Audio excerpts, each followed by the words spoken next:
बिस्मिल्लाहिर्रहमानिर्रहीम। अस्सलाम वालेकुम दोस्तों, welcome to my channel horror story 502। कैसे हैं आप लोग? उम्मीद करती हूँ खैरियत से होंगे। आज मैं आपके साथ खौफनाक कहानी शेयर करूँगी। फ़ोन की घंटी सुनकर मेरी आँख खुल गई। कमरे में रोशनी नहीं थी, शायद हमेशा की तरह आज भी बिजली नहीं थी। कमरे में खिड़की के जरिए चांद की चांदनी दाखिल हो रही थी, जिसकी वजह से मैं अपना फ़ोन तलाश कर सका। मैंने जल्दी से कान के साथ अपना फ़ोन लगाया। हेलो, अस्सलाम वालेकुम। बचाओ बचाओ, मुझे बचाओ, खुदा के लिए मेरी मदद करो। जी कौन? रात के इस टाइम कौन हो तुम मुझे तंग करने वाले? मैं हूँ तुम्हारा दोस्त अकबर। हाँ अकबर, क्या बात है, क्यों रो रहे हो? यार वो मुझे मार देगी, मेरा खून पी जाएगी, वो मेरी तरफ आ रही है।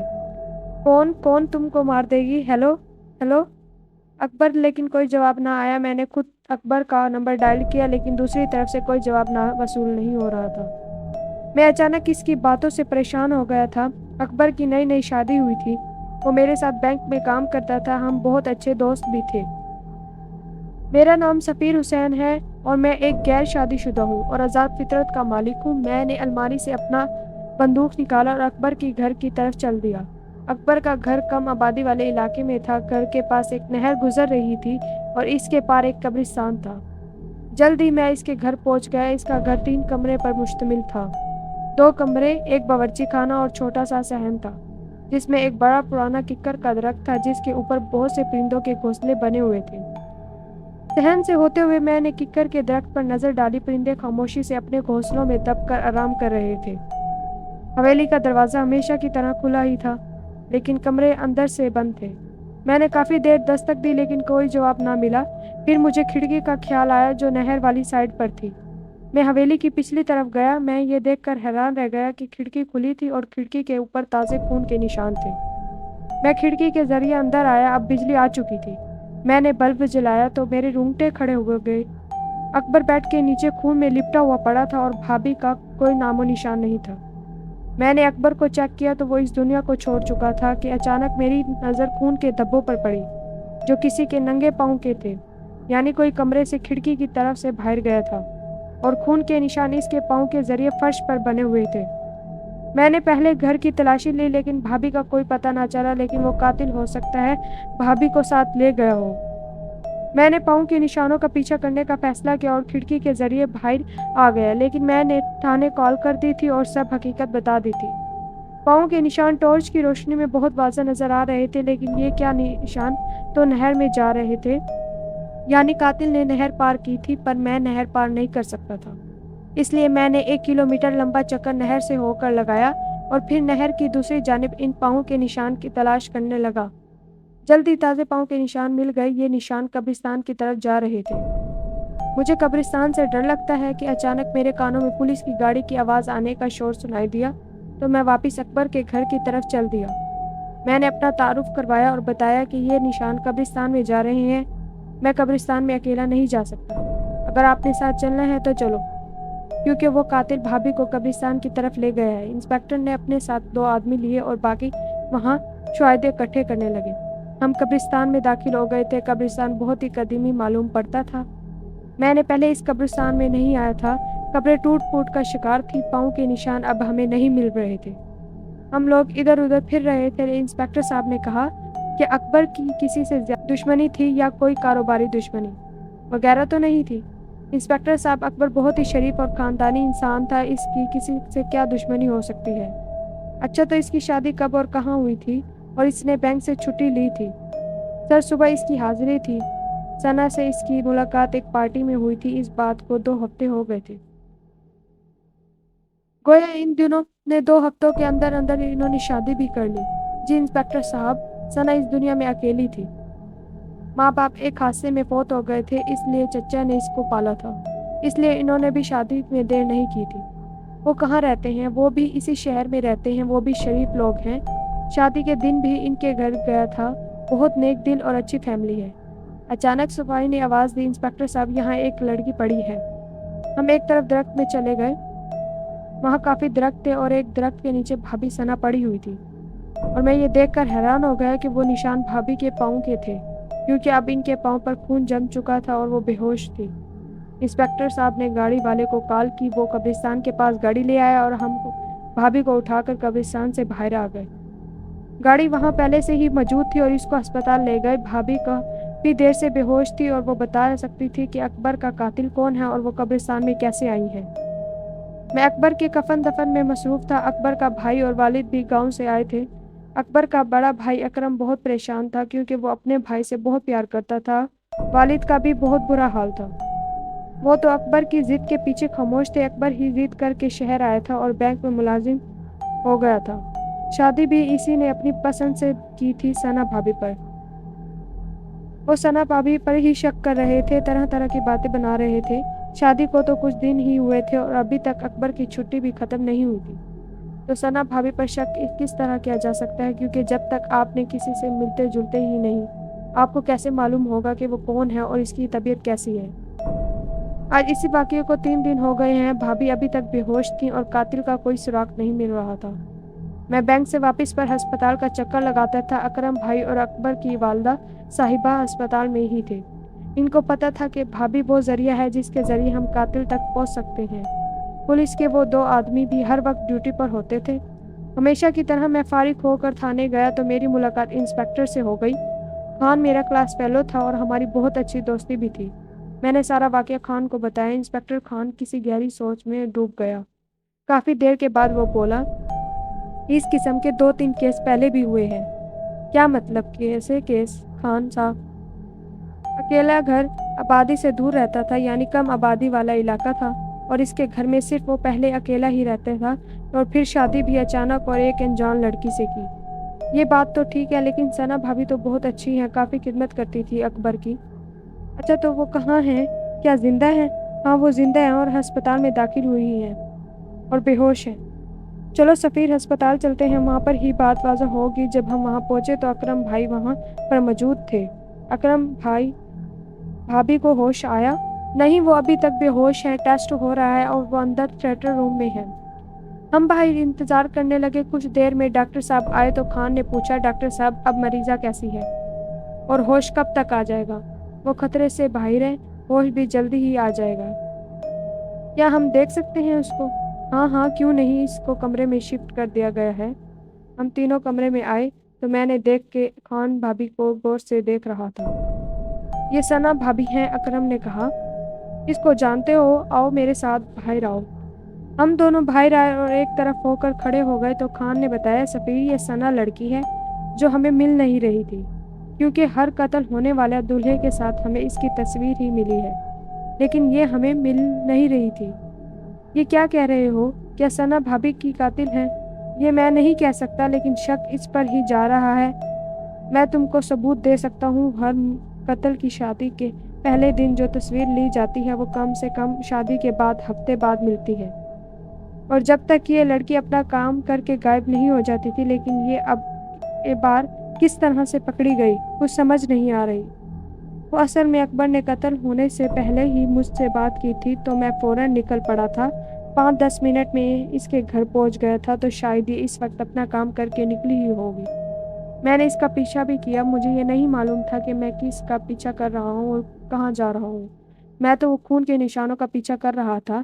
इंस्पेक्टर खान ने पुलिस स्टेशन फ़ोन किया कि 2 लेडीज़ आई। मैंने खान से कहा कि अगर ये चक्कर है तो हमें किसी दम दरूद वाले से रब्ता करना चाहिए।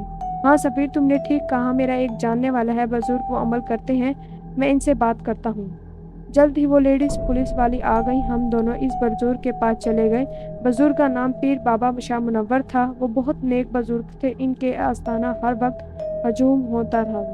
हर वक्त कोई ना कोई आपकी खिदमत में मौजूद होता था। खैर, हमने पहले कॉल की थी, इसलिए वो हमारा मुंतज़िर था। मैंने इंस्पेक्टर साहब ने सारी बात हकीकत पीर बाबा को बता दी। पीर बाबा ने आंखें बंद कर ली और वो अमल मुंह में पढ़ रहे थे। अच्छा, तो आप लोग क्या चाहते हो? इस लड़की की हकीकत, या इसको खात्मा करना चाहते हो, या फिर कोई सख्त सज़ा देना चाहते हो? पीर बाबा, आप हमें पहले तो ये बताइए कि वो कौन है और वो कैसा और ऐसा क्यों कर रही है। वो मुकम्मल इंसान नहीं है और ना ही मुकम्मल चुड़ैल है। वो एक इंसान और चुड़ैल के मिलाप से पैदा हुई है, यानी चुड़ैल की बेटी है। इसका इंसान बाप इसको छोड़कर चला गया था, जिसको इसकी चुड़ैल माँ ने मार दिया था, اور اس کی ماں چڑیل کو ایک ہندو نے چلا کاٹ کر اپنی قید میں کر لیا تھا تو اس کی پرورش انسانوں میں ہوئی تھی۔ اس کے چچا نے اس کو پالا تھا۔ چچا اس کی حقیقت سے ناعلم تھا۔ اس کو ابھی تک اس کے بارے میں نہیں پتا۔ جب وہ اس لڑکی کی بار بار شادی کروا رہے ہیں تو ان کو شک نہیں ہو رہا۔ آپ لوگوں نے دیکھ لیا ہوگا کہ وہ چڑیل کی بیٹی بہت معصوم اور بھولی بھالی صورت لے کر پیدا ہوئی ہے۔ ہر کوئی اس پر اعتماد کر لیتا ہے اور وہ اپنا شکار خود ہی تلاش کرتی ہے۔ 3-4 دن وہ اپنی خوراک پوچھتی ہے، پھر اس کی چڑیل والی آتما جاگ جاتی ہے تو وہ اپنے شوہر کا خون پی جاتی ہے اور ہفتوں کے لیے غائب ہو جاتی ہے۔ جب اس کے چچا کو اس حادثے کا پتہ چلتا ہے تو وہ بے اختیار اس کی تلاش میں تھانے ہسپتالوں میں پہنچ جاتے ہیں، اسٹیشن اور نہ جانے کہاں کہاں تلاش کرتے ہیں۔ جب وہ ملتی ہے تو ایک کہانی سناتی ہے اور اپنے معصوم چہرے کا فائدہ اٹھا کر کچھ ہفتے گھر میں آرام کرتی ہے اور پھر تازہ دم ہو کر شکار کی تلاش شروع کرتی ہے۔ تو کیا ہر بار چچا اس کو جہیز دیتا ہے؟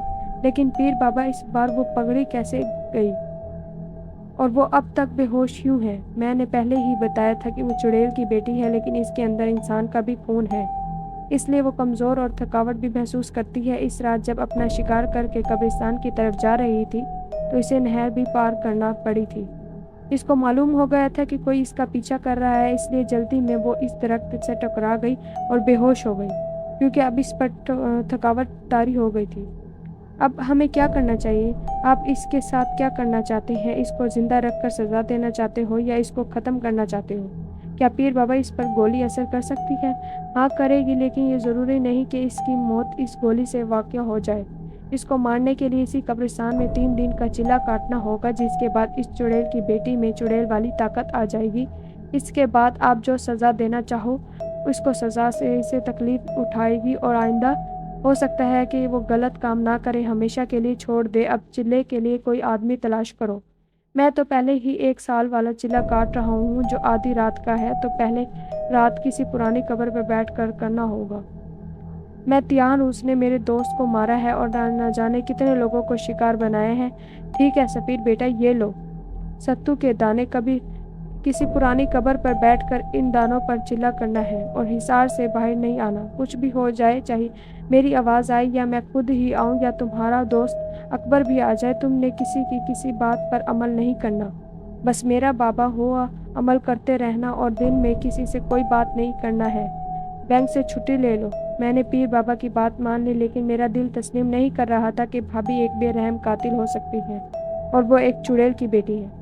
رات کا وقت تھا، فون کی گھنٹی بجی، میری آنکھ کھل گئی تو یہ اطلاع ملی کہ بھابھی ثنا ہسپتال سے فرار ہونے میں کامیاب ہو گئی ہے۔ اس بارے میں اور کچھ معلوم نہ ہوا۔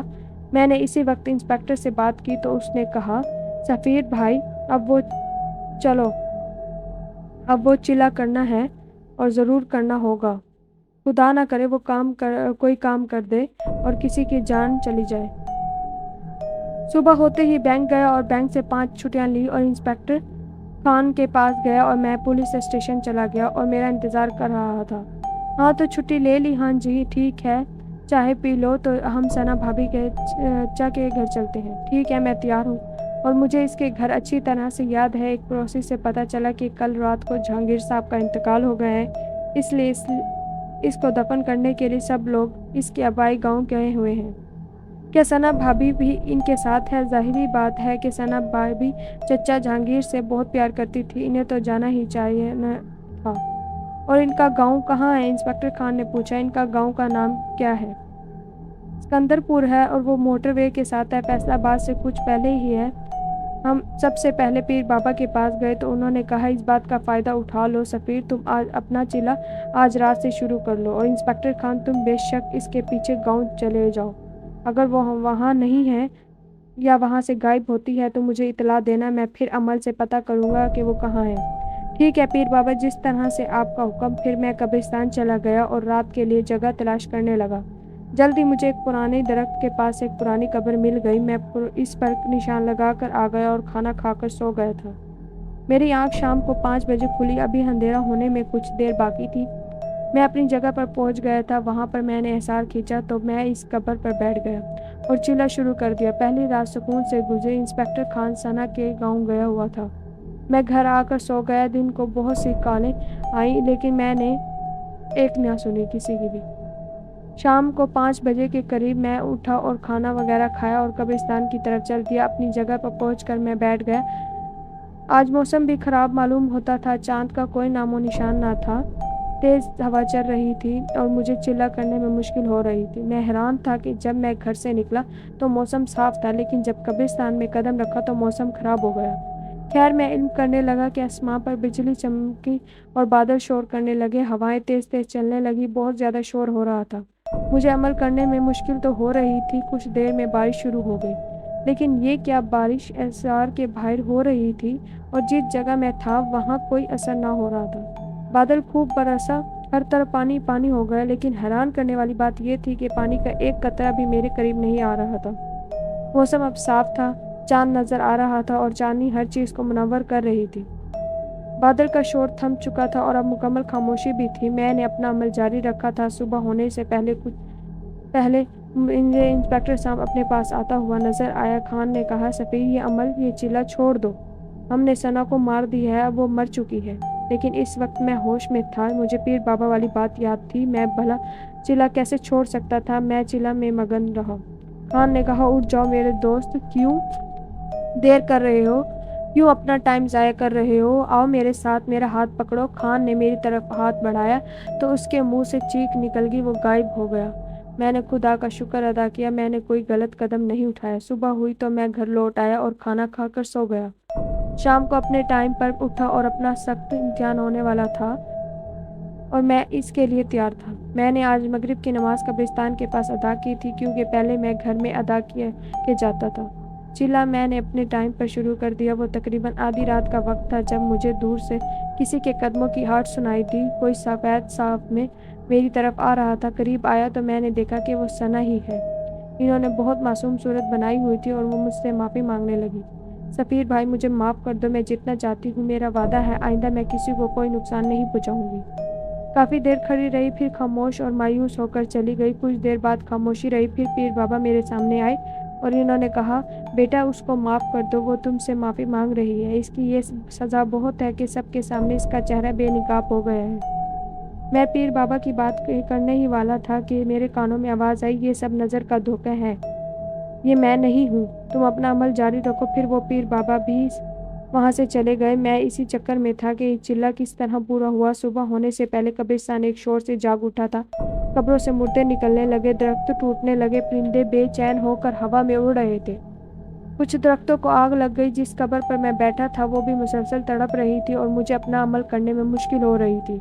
फिर मैंने देखा कि सना भाभी के साथ चंद और लोग मेरी तरफ आ रहे थे, जिनमें मेरा मरहूम दोस्त अकबर भी था। उन्होंने मुझसे कहा, हमने सना को माफ़ कर दिया है, अब तुम भी इसको माफ़ कर दो। मैंने इनकी एक ना सुनी तो वो गुस्से में आ गए और मुझ पर कब्रों से पत्थर उठा उठा कर मारने लगे, लेकिन कोई भी पत्थर मुझे ना लगा। सब करीब जाकर गिरते रहे। कुछ देर ये अमल जारी रहा, फिर सब मुर्दे मेरे पास आने लगे। वो पुरानी कब्र भी मुझ परेशान कर रही थी, जिसमें से किसी बुढ़िया की आवाज़ आ रही थी। मैंने आंखें बंद कर ली और अमल जारी रखा कि अचानक सब शोर ख़त्म हो गया। मैंने आंखें खोली तो सना चुड़ैल की बेटी बेहोश पड़ी थी। दूर से मुझे इंस्पेक्टर खान आता हुआ दिखाई दिया। अब सुबह हो चुकी थी। इंस्पेक्टर खान ने बेहोश सना पर फायर किया और इसको हमेशा की नींद सुला दिया। मैं एसार से बाहर निकला। हमने सना की लाश को ताबूत में बंद करके बगैर जनाजे और गुस्ल के ही दफन कर दिया, क्योंकि वो ना मुसलमान थी और ना पूरी इंसान थी, और वो तो चुड़ैल की बच्ची थी। मुझे आज भी अकबर की याद आती है। इस वाक़े को 10 साल हो गए हैं। मज़ीद अच्छी अच्छी कहानियाँ सुनने के लिए हमारे इस चैनल को सब्सक्राइब करें। खुदा हाफिज़।